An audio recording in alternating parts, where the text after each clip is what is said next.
उठो मुअर्रख लिखते जाओ, मैं सुनाता हूँ। लिखो कि जब तक हम अमेरिका के गुलाम रहे, इमरान खान पर एतमाद था। जब उसने कहा कि अमेरिका के गुलाम नहीं हैं, तो अदम एतमाद हो गया। लिखो कि उसके कुछ साथी भी उसे सिर्फ पैसों के लिए छोड़ गए, हालांकि उसने तो पूरी दुनिया में इस्लाम और पाकिस्तान का नाम ऊंचा किया था। लिखो कि उसके लोटे साथियों से जब पूछा गया कि कप्तान का साथ छोड़ने पर क्या दोबारा आपको अवाम वोट देगी, तो उन्होंने कहा कि ये अवाम तो 2-3 दिन में सब कुछ भूल जाती है। लिखो कि तारीख में पहली मर्तबा अदम एतमाद आया, और वो भी उस वजीर आजम पर जिस पर कोई करप्शन का इल्जाम तक नहीं था। लिखो कि जावेद लतीफ नामी नून लीगी रहनुमा ने सरेआम टीवी चैनल पर कहा कि हाँ, हमने पैसे देकर एमएनएज खरीदे हैं, और ये सुनकर भी इलेक्शन कमीशन नामी मुकद्दस गाय सोई रही। लिखो कि जहां एक निकाह मनसूख करने के लिए भी जज वजह पूछता है, वहां 22 करोड़ आबादी के मुल्क के वजीर आजम को हटाने की वजह न किसी जज ने पूछी, न किसी इलेक्शन कमीशन ने। लिखो कि जहां रिश्वत गुनाह कबीरा में आती है, वहां पैसे और ओहदों के लिए एमएनएज ने डायरेक्ट बोलियां लगवाई। लिखो कि जब इमरान खान ने पाकिस्तान को आजाद करना चाहा, तो उसे झुकाने के लिए सारे सियासतदान मिल गए। लिखो कि इलेक्शन कमीशन ने हमेशा इमरान खान की हुकूमत के खिलाफ फैसले किए, लेकिन वो फिर भी मुकद्दस ही रही। उसने अमीन अली गंडापुर के भाई को सिर्फ अपने हलके में जाने पर नाअहल कर दिया, लेकिन एमएनएज को खरीदने पर बिल्कुल सोई रही। लिखो कि ईमान की इस खरीदो फरोख्त ने फिर से उस अमरीकी को सही साबित कर दिया जिसने कहा था कि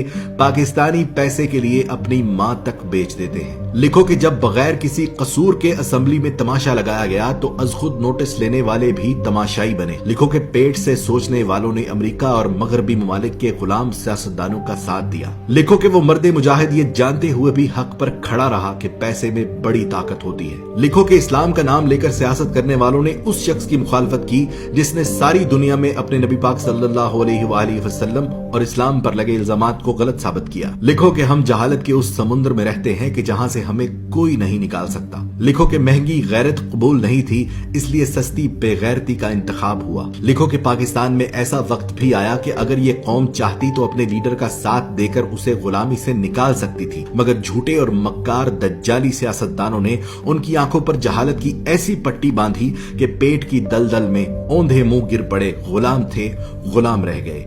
गुलामों के लिए अच्छी खबर यह है कि अल्लाह ने इस कौम पर तरस खाकर एक बहादुर लीडर दिया जो उनकी गुलामी की जंजीरें तोड़ना चाहता है। पर इस कौम ने कहा कि मैं अमेरिका और मगरिब का गुलाम था और रहूंगा।